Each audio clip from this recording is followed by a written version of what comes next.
आपको बताते चले कि नई दिल्ली के जंतर मंतर से जुड़ा मामला अभी भी राजनीतिक और सामाजिक स्तर पर चर्चा का विषय बना हुआ है। इसी क्रम में सोमवार को काशी हिंदू विश्वविद्यालय बीएच स्थित श्री काशी विश्वनाथ मंदिर प्रांगण में एक छात्र संगठन ने प्रदर्शन किया। प्रदर्शन के दौरान छात्रों ने केंद्र सरकार के खिलाफ नारेबाजी करते हुए अपनी नाराजगी व्यक्त की। प्रदर्शन कर रहे छात्रों का कहना था कि लोकतांत्रिक व्यवस्था में प्रत्येक नागरिक को अपनी बात शांतिपूर्ण और संवैधानिक तरीके से रखने का अधिकार है। छात्रों ने आरोप लगाया कि सरकार विरोध की आवाजों को दबाने का प्रयास कर रही है और इसे लोकतांत्रिक मूल्यों के विपरीत बताया। प्रदर्शन के दौरान कुछ छात्रों ने केंद्र की नरेंद्र मोदी सरकार को तानाशाही बताते हुए अपनी आपत्तियां भी दर्ज कराई। छात्रों ने मांग की कि जंतर मंतर से जुड़े पूरे प्रकरण की निष्पक्ष जांच कराई जाए तथा लोकतांत्रिक अधिकारों और अभिव्यक्ति की स्वतंत्रता का सम्मान सुनिश्चित किया जाए। प्रदर्शन शांतिपूर्ण ढंग से संपन्न हुआ और परिसर में किसी प्रकार की अप्रिय घटना की सूचना नहीं मिली। वाराणसी से धनेश्वर साहनी की रिपोर्ट। जो हमारे छात्र साथियों ने जिस हिम्मत का प्रदर्शन किया है, उसी हिम्मत को देने की कि ये देश उनके इशारों पर नहीं नाचता। ये देश, इस देश के छात्र, इस देश के नौजवान तय करेंगे कि क्या होना है। इनकलाब जिंदाबाद, जिंदाबाद, जिंदाबाद, इनकलाब जिंदाबाद, जिंदाबाद, जिंदाबाद। धर्मेंद्र प्रधान इस्तीफा दो, इस्तीफा दो, इस्तीफा दो। धर्मेंद्र प्रधान इस्तीफा दो, इस्तीफा दो। नहीं चलेगी, नहीं चलेगी, नहीं चलेगी। जो हिटलर की चाल चलेगा, वो हिटलर की मौत मरेगा। जो हिटलर की चाल चलेगा, वो हिटलर की मौत मरेगा। सरकार मुर्दाबाद, मुर्दाबाद, मुर्दाबाद। इस आंदोलन को बनारस से, बीएचयू से हम कैसे हौसला देंगे? हम किस तरह देश देश में आज जंतर मंतर बनाने की जरूरत है। मोदी जब डरता है, पुलिस को आगे करता है। मोदी जब डरता है, पुलिस को आगे करता है। सरकार की तानाशाही। मैं लता और मैं स्त्री मोदी से किन मुद्दों को लेके आज ये दूसरा दिन में प्रोटेस्ट चल रहा है? कल भी हुआ था, आज भी हुआ है। एक है धर्मेंद्र प्रधान का इस्तीफा और शिक्षा में चल रही धांधली को खत्म करना। लेकिन आज उससे बड़ा मुद्दा ये बन गया है कि जिस तरह से मोदी सरकार शांतिपूर्ण प्रदर्शन कर रहे हजारों लाखों की संख्या में पहुंचे देश भर के छात्रों और नौजवानों पे जिस बर्बर तरीके से लाठीचार्ज किया, छोटी छोटी बच्चियों को नहीं छोड़ा, जिनकी हड्डियां टूट गई थी, डॉक्टर्स को पीट रहे थे। ये देश, इस देश की न्यायपूर्ण जनता नहीं बर्दाश्त करेगी। उसी की मुखालफत करते हुए, उसी का प्रतिरोध करते हुए आज हम यहाँ मीटिंग पर आए हैं। मोदी के होम कॉन्स्टिट्यूएंसी से हम उनको जवाब दे रहे हैं कि कहीं भी न छात्र, न नौजवान, न नागरिक चुप है। उसी तरह बनारस में भी हम चुप नहीं हैं। हम इस अन्याय के, इस बर्बर दमन के खिलाफ मजबूती से खड़े हैं और इनका जवाब देंगे। लगातार सरकार की तरफ से भी कोई जवाब नहीं आ रहा है।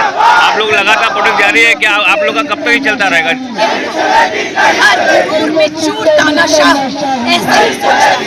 उसको लगता है दुनिया उसके इशारे में है, उसकी मुट्ठी में कब्जे में आ गई है। लेकिन जनता हर वही जो हिटलर की चाल चलेगा वो हिटलर की मौत करेगा। मोदी भी गिन ले ये नौजवान जिनको उन्होंने कॉकरोच कहा था, सही बोलते हैं ये नौजवान कि वो तुम्हारी गोली, तुम्हारे आंसू गैस, तुम्हारे तोप, तुम्हारी फौज सबको झेलकर जिंदा रहेंगे, खड़े रहेंगे, तुम्हारी ताबूत की तैयारी करते हैं। क्या आप लोग को लगता है कि अब मोदी जैसे नेता तानाशाह कर रहे हैं, हिटलर जैसा बर्ताव कर रहा है?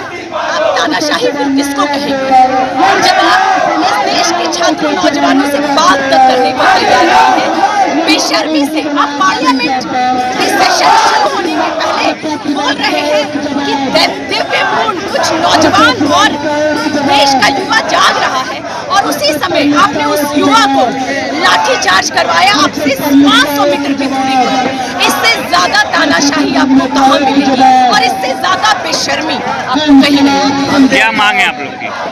एक ही मांग है कि इस देश में जो भी शिक्षा की व्यवस्था चरमरा कर टूट गई है उसको दुरुस्त किया जाए, एग्जाम में ट्रांसपेरेंसी लाई जाए, एनटीए को रद्द किया जाए, शिक्षा का प्राइवेटाइजेशन बंद किया जाए। दीजिए। कल भी यहाँ प्रदर्शन चल रहा था, आज भी प्रदर्शन चल रहा है, किन मुद्दों को लेकर? हमारा मुद्दा है शिक्षा को लेकर, जो पेपर लीक का मामला है और उसमें हम प्रदर्शन कर रहे हैं कि जो आने वाला भविष्य है वो बर्बाद न हो। अभी तो लोग बर्बाद तो कर ही रहे हैं, आने वाले भविष्य को लोग सुरक्षित में करने का वो प्रदर्शन कर रहे हैं। क्या क्या मांगे हैं आप लोग की? हमारी मांगे हैं कि शिक्षा व्यवस्था दुरुस्त किया जाए और पेपर लीक का जो मामला है उसको खत्म किया जाए और धर्मेंद्र प्रधान इस्तीफा दें, क्योंकि उनसे वो शिक्षा जो भी पेपर के मामले हैं उनसे कराया नहीं जा रहा है, तो उनको इस्तीफा देंगे। मेरा नाम सिद्धार्थ है। आप चल रहे हैं, दूसरा दिन है, किन किन मुद्दों पर आप? मुद्दों पे ये है, देखिए सरकार की जो तानाशाही इतने सालों से, पिछले 12 सालों से जो चलती आ रही है, पर अब वो अपनी चरम सीमा पर पहुँच चुकी है।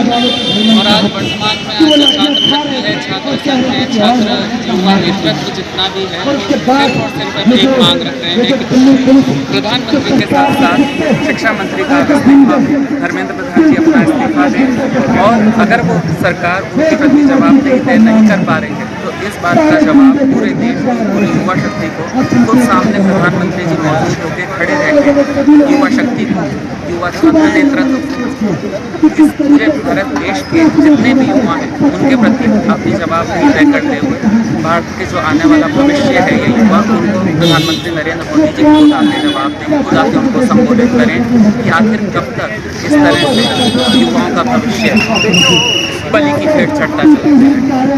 लगातार युवा पीढ़ी अपने आप को साबित करती हुई नजर आ रही है, अपने आप को बता रही है कि शिक्षा कितना जरूरी है क्या है। और आप लोग मांग करेंगे धर्मेंद्र प्रधान के इस्तीफा का? धर्मेंद्र प्रधान जी का इस्तीफा होना चाहिए, हर हाल में होना चाहिए। सरकार को अकाउंटेबिलिटी तय करनी चाहिए, एनटीए जैसी संस्था को भंग कर देना चाहिए, जहाँ एक भी परीक्षा को सही से करवाने के लिए वो अपनी जिम्मेवारी तय नहीं कर पा रहे हैं, तो इस तरह से उस संस्था को चलाने का क्या मतलब नहीं कर पा रहे। इन मांगों के लिए आप लोग लड़ाई कर रहे हैं, अगर आप लोग की मांगे पूरी नहीं तो अगला कदम क्या होगा? आप लोग लगातार मांग कर रहे हैं, मांगे पूरी नहीं तो अगला कदम क्या होगा? अगला कदम यही होगा कि हम एक अहिंसक तरीके से आंदोलन कर रहे हैं, लगातार आंदोलन कर रहे हैं और ये आंदोलन लगातार आगे जारी रहेगा और ज़रूरत पड़ी तो हम लोग भी दिल्ली के लिए कुछ करेंगे।